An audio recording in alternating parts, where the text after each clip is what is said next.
Hello and welcome to the OCVarsity Hoops Show. I'm your host, Jonathan Khamis. To my left, Steve Fryer. MLK Day today, so a lot of schools practicing early. Steve will be at a high school next week.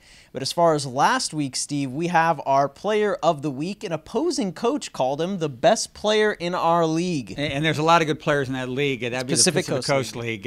Jake Linsky over there at Northwood High School. Yeah. Fantastic player, 6'7" guy, scored 31 points against Woodbridge, 31 against Uni. I think it'd be right now, Jonathan, you to rank the leagues in Orange County. Trinity League, obviously, number one. Yeah. All 6 teams on that CIF Southern Section watch list for Open Division.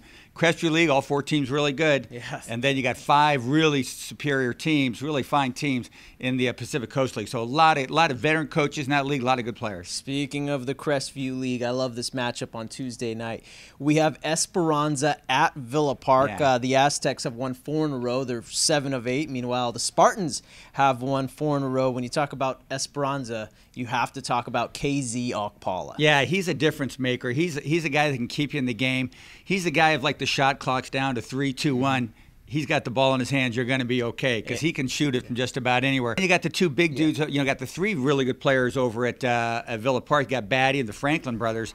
That game's at Villa Park. They're going to be. They're young too. They're juniors. Yeah, Steve. and there's going to be 2 really good student sections at that game too, which always adds a little spice to it. Yeah, we love it when the student sections bring it. Wednesday night, Steve, you're going to be at the Garden Grove League. You're going to be checking out Garden Grove at Bolsa Grande. Right. The Argos have won 3 in a row and are led by Gabriel Ganak. And Bolsa Grande is led by Sebastian Waked, who's a really good player, very good scorer, averaging about 21. Player of the week. Yep, last week's Player of the Week, averaging about 21, 22 points a game. Really fine player.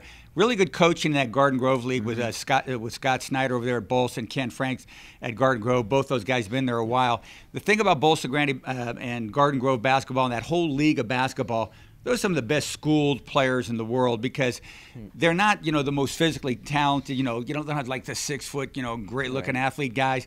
A bunch of guys who know how to play the game, a lot of guys who know how to move without the ball in their hands on offense, press and trap stuff on defense, very active, a very energetic game. It's going to be a lot of fun to see that game Wednesday. And finally, Friday night, a Sunset League showdown between Edison and Fountain Valley. Yeah. The Chargers are at Fountain Valley. That's 2-1 Edison in league versus 1-2 the Barons are in league. They both have losses to the, I think we can call them elite school in Los Alamitos.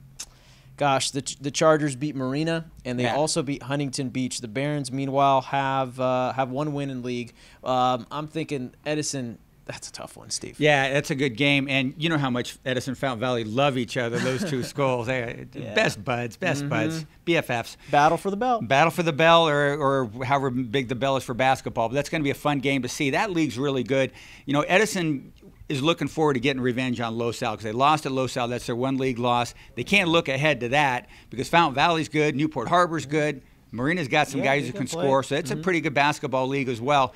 That's a really fine game. Fountain Valley's got Matt Servin over there, is playing really well. Edison's always got the outside shooters. They got a scorer named Randall Walker, who's a pretty exciting player to watch. He sure is. All right, our thanks to Steve Fryer. I'm your host, Jonathan Khamis, and for all your latest boys basketball updates, check out OCVarsity.com, where we've got you covered.